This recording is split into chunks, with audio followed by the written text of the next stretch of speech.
गंगा नदी के किनारे बसे एक छोटे से गांव शिवपुर में राधा नाम की एक सीधी सादी लड़की अपने माता पिता के साथ रहती थी। ये गांव घने जंगलों और हरियाली से घिरा हुआ था। गांव के लोग मिलजुल कर रहते थे और ज्यादातर खेती किसानी पर निर्भर थे। राधा अपने माता पिता की इकलौती बेटी थी।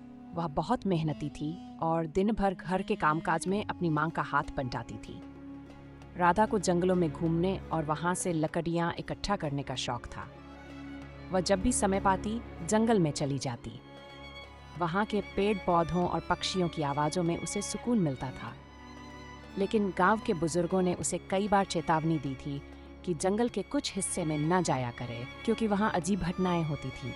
एक दिन सुबह सुबह राधा अपनी टोकरी लेकर जंगल में लकड़ियां इकट्ठा करने निकली। वह उस दिन अपनी पसंदीदा जगह से थोड़ा और आगे बढ़ गई। चलते चलते वह एक घने और सुनसान हिस्से में पहुंच गई। वहां सूरज की रोशनी भी मुश्किल से हो रही थी।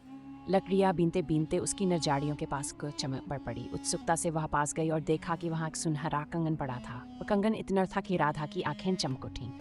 उसने उसे उठाया और अपनी कलाई पर पहन लिया। कंगन पहनते ही उसे थोड़ा अजीब सा महसूस हुआ, जैसे आसपास की हवा भारी हो गई हो।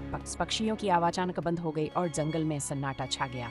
लेकिन राधा ने इन संकेतों को नजरअंदाज किया और कंगन को अपने साथ ले आई। राधा जैसे ही घर पहुंची, उसे बेचैनी सी महसूस होने लगी।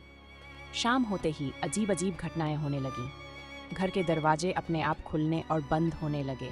रसोई से बर्तनों के गिरने की आवाजें आने लगीं। लेकिन जब राधा वहां जाकर देखती तो सब कुछ अपनी जगह पर होता। रात को जब वह सोने गई तो उसे अपने कमरे में किसी के चलने की आहट सुनाई दी। उसने उठकर देखा, लेकिन वहां कोई नहीं था। उसकी माँ ने जब ये सब सुना तो इसे उसका वहम कहकर बात को टाल दिया। अगली रात राधा गहरी नींद में थी। आधी रात को उसे अचानक ठंड का एहसास हुआ। उसने आंखें खोली तो देखा कि एक लंबी सफेद साड़ी पहने और बिखरे बालों वाली औरत उसके बिस्तर के पास खड़ी थी।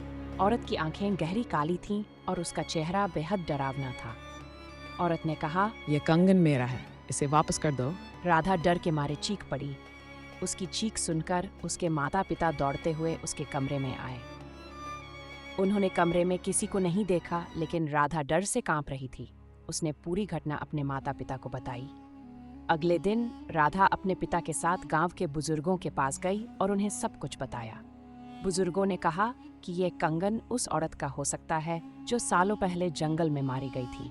वह औरत गांव की थी और बहुत सुंदर थी, लेकिन गांव वालों ने उसे जादू टोने का आरोप लगाकर जंगल में अकेला छोड़ दिया था।